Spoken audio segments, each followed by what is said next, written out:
All right, Bronco Nation, this is Chris V here with Boen Phelps. We'll go with Bo. How about that? Perfect. How you doing today, Bo? Pretty good. How are you? I am well. Bo, 6'1", 204 pounds, and all of a sudden you're moving to linebacker. Is that right? Yep, it is. What is that transition looking like for you? It's been surprisingly well. It's been very smooth. There's been really good help from that room. I'm close with some of those guys, and then having a guy like Marco in there, I'm able to pick his brain all the time and just see how he operates in practice has been huge for me, just learning the position and getting comfortable with linebacker. So it's been super smooth. It's been a good transition. So how did that conversation, when did that conversation come up, and how did that go, the conversation about moving to linebacker? Yeah, it came up, I would say, right before spring ball. And it was good. It was a very positive conversation, and at that point I just knew that this was best for the team, and once I got to that position I was going to go in and compete. So yeah, it was a very positive conversation, and I just knew I needed to do what was best for the team. So you've been at linebacker all spring, is that correct? Yep. What have you learned? What's for a fan that doesn't really know football, what is the biggest difference between playing safety at Boise State and linebacker? I would say the biggest thing is just reading the front. So like the O-line, D-line, that's the biggest thing. At safety, I mean, we're talking about coverages, what coverages we need to get in, what to do if this guy moves here. And in the box, I mean, we're keying our guards, tackles, whoever, and it happens a lot faster than safety as well. So I think those are the two biggest things, just reading the front and just the speed. It happens a lot faster. You know, playing closer to the line of scrimmage, in theory, some would say you might need to add on some weight. Is that a goal of yours, or are you planning on playing that you're currently listed, and you know better than me, 204 pounds? Yeah, no, I've been gaining weight. I'm actually up to like 217 now.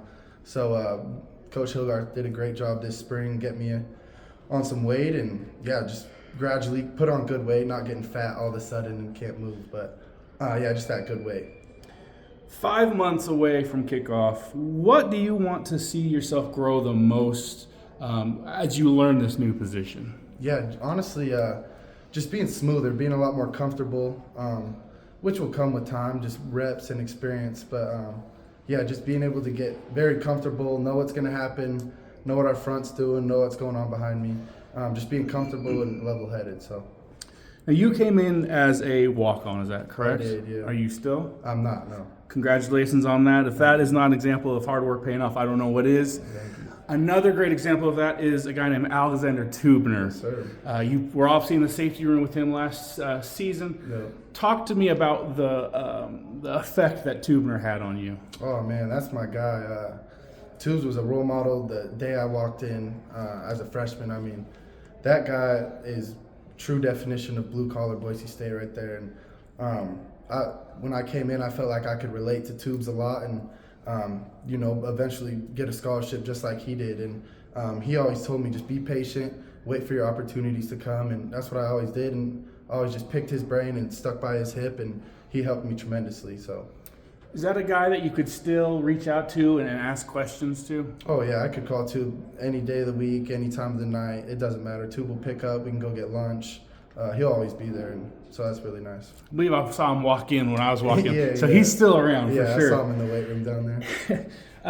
You know, you last season played some for sure, Yep. but you played some on special teams, Yeah. which some fans may say, and maybe I agree or not, was a bit of a disappointment last season. For sure. What emphasis have you guys added to that during spring? Our biggest thing, I mean, we know special teams needs to get better, and one of our biggest things coming into spring was being playoff ready right now. So not being surprised by it. We get to week 12, week 13, and now we're getting playoff ready. Being playoff ready right now, I think that helped our special teams out a bunch, defense, offense, just being playoff ready, having that mindset. And how much pride do you take in playing special teams and playing for Coach Collins? Oh, it's huge. I mean, Coach Collins really puts an emphasis on how important special teams is. And, I mean, you watch games, and those are the games that change how a whole game is going, a play is going. Just that field position, hitting yards is huge. So On Saturday, we asked about the special teams, or I guess on Monday, and he talked about Malik Sherrod and Dylan Riley returning kicks. I'm guessing you're on the other end trying to stop them. Yeah. What do those two guys look like when you're trying to track them down? Oh, man, those guys are very explosive, both very shifty, in and out of cuts very fast. Those guys are very explosive, and they're both going to have a really good year. So. And just the last couple questions. I appreciate you taking time out of your day. The Fiesta Bowl. Yeah. What was that experience like for you? Man, it was nuts. I mean, even though we lost after, like, I went and hugged my parents, and I was just like, this is crazy. Like, just, you know, being a kid, dreaming to play college football, and then getting to that big a stage was really cool and just a blessing to be there. So. I gotta ask, what was the best item in the swag bag from the Fiesta Bowl? I don't know. I'm not gonna lie. I got some Beats headphones. That's what I've heard. And those are nice. I still wear them every day. So. Last question. Did you do anything fun for spring break? No, man. I just went home, hung out with the fam. Shout out the family. Yeah, man. Just hung out. All right. Another day, another interview with Bo Phelps. Thank you for joining me today. Yes, sir. Thank you.